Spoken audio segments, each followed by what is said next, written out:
Tapos kayo pa yung mayabang na, puta nga, sino kang tumatawag sa amin hinayupak? Eh talagang hinayupak kayo, hindi pa kayo nag-explain hanggang ngayon eh. Eh nakakagigil kayo eh.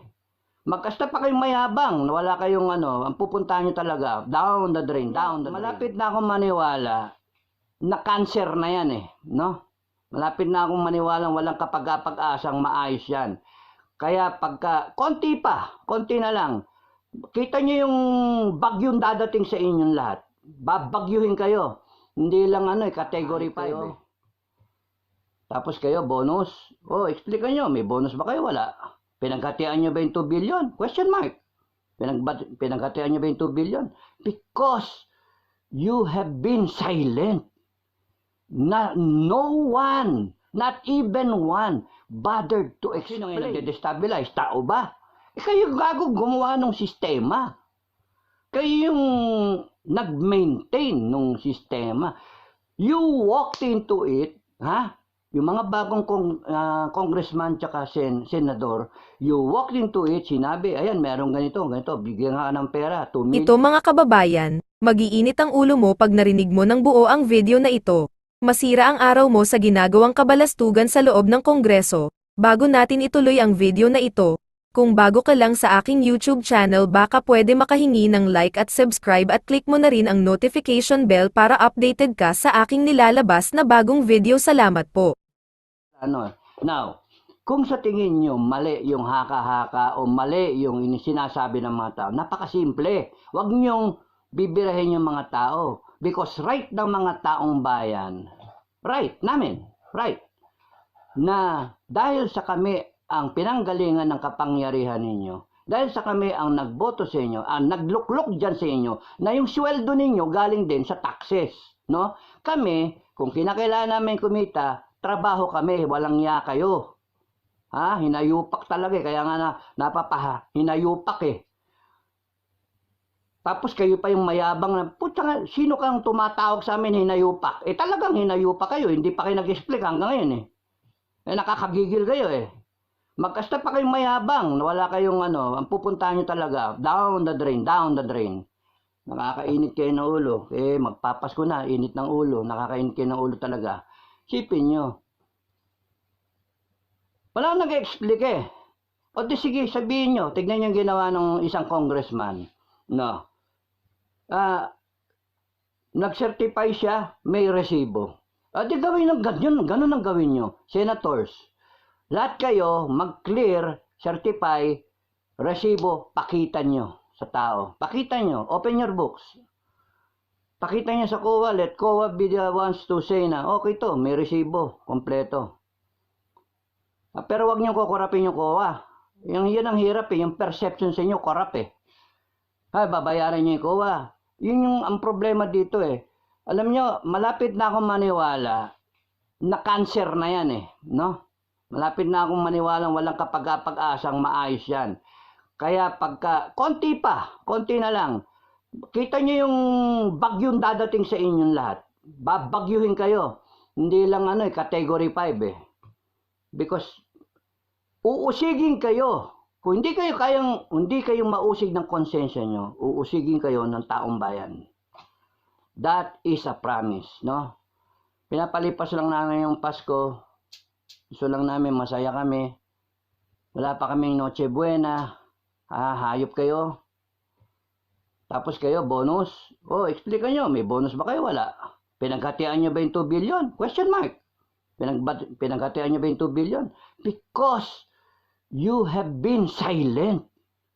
No one, not even one, bothered to explain. Not even one dared to give the public an explanation. Puso. An explanation na hindi naman ganyan talaga yung Kasi marami naman kami nang nagbibigay ng resibo. Mali pa rin. Kasi bakit may magbibigay ng resibo, bakit merong hindi magbibigay ng resibo? Kasi as far as Resolution 10 is concerned, liquidation, liwanag eh. Liquidation, nakalagay dun. Liquidation by certification. So that opens the door for corruption. That opens the door sa sindikato. Kayo-kayo, lahat kayo, ganon. That's why maku-question yung institusyon. O, sino ngayon nagde-destabilize? Tao ba? Kayo gago gumawa ng sistema. Kayo yung nag-maintain ng sistema. You walked into it, ha? Yung mga bagong congressman tsaka senador, you walked into it, sinabi, ayan, meron ganito, bigyan nga ng pera, 2 million, 5 million, 10 million, ewan ko. No? Di pa nabubuksan yung libro eh. O, bigyan ka ng ganito, tapos, kaya pala yung mga Freedom of Information Bill, and tagal-tagal na hayop talaga kayo kaya nga, paano? That's why, alam nyo, nabangga ako. Nagbi-build up yung dalawang option, no? Nasabi na iba, military junta na lang. Military junta. Pero mga Pilipino,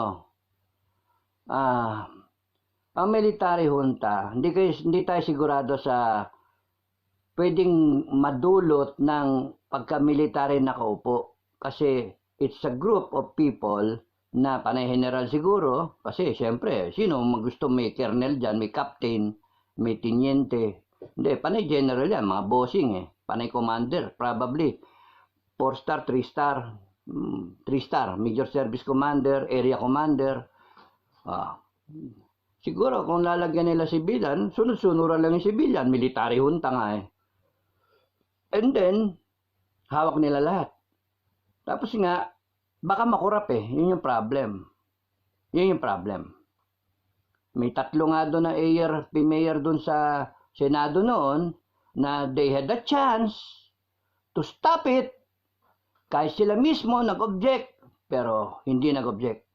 Kaya yung ikaw, kung ikaw, troll ka man, ano? O, troll ka nga. Tignan nyo yung tatanggap ka ng pera tapos ako yung palilitawin mong gago. No, sinong gago? Di ba ikaw ang gago? Palilitawin mo yung, hindi ko sinabing gusto kong gayahin si Unasan at si Trillanes. In fact, I am so frustrated with Unasan. Sir, sorry sir Colonel Honasan, Senator Honasan. Because, ang daming nasira yung karir ng mga contemporaries ko, sumunod sa kanya. Yang kukuruko na yan. Ang daming nasira na karir sa mga sundalo, mga opisyal, ang gaganda ng karir nila. Panay mga foreign trained, panay mga medalyado, sira karir. Kasi nagkudita. Kaya nga eh. Huwag niyo isipin na sira yung karir ko. Hindi. Yung akin, choice. In fact, I was a government negotiator, 1989 ko. No? Government negotiator. Doon sa mga hindi nakakalam. Ayan, laki ng utang na loob ng Pilipinas doon sa mga government negotiator. When there was a Makati siege, it was my unit, 1st Scout Ranger Regiment. Ayaw ko ng patayan. That's why I have to enter Makati, kaming mga opisyal, General Enrile, 1-star pa lang siya noon. Superintendent siya ng PMA, Captain Pangilinan, Captain Ang, Dudong Paune, si Dick Morales. And then meron kami nakita doon na si General Luga, no? General Luga, retired. Doon kami, kita-kita, usap-usap. Alam nyo, isang reason kung bakit umalis sa serbisyo, napunta tayo dito memory lane.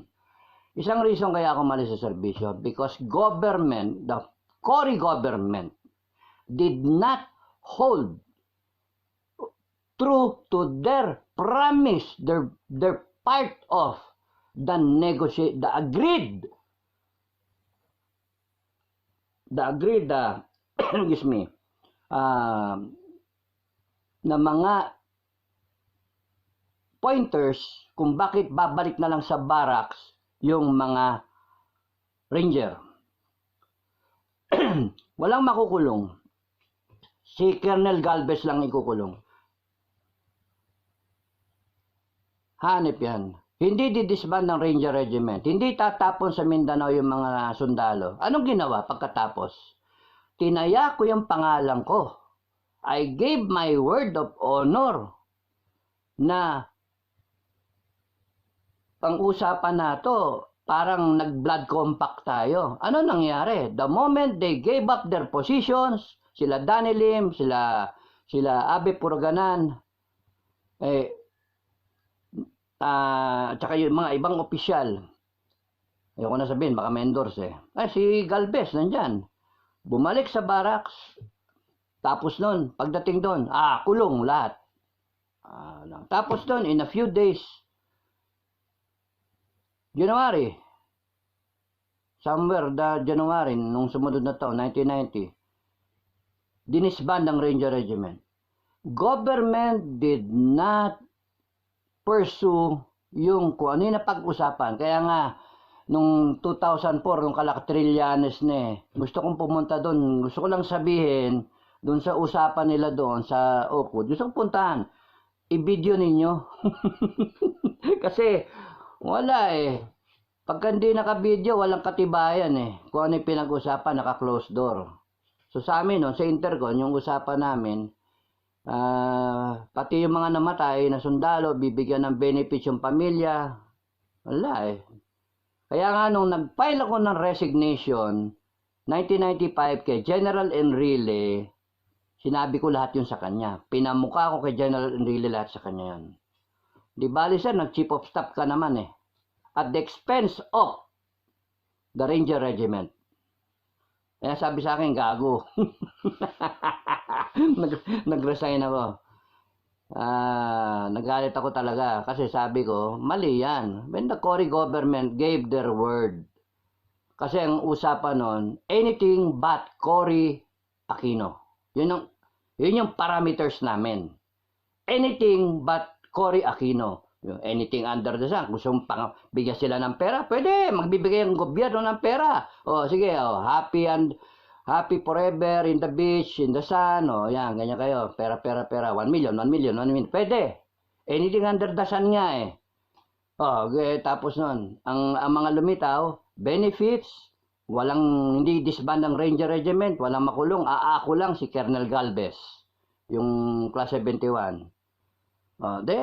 Ano nangyari? Wala, kinulong lahat. Kaya nga, pikang-pika ako doon.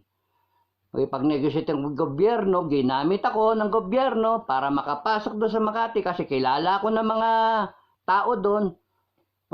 Ako naman, ayaw ko magkaroon ng civil war.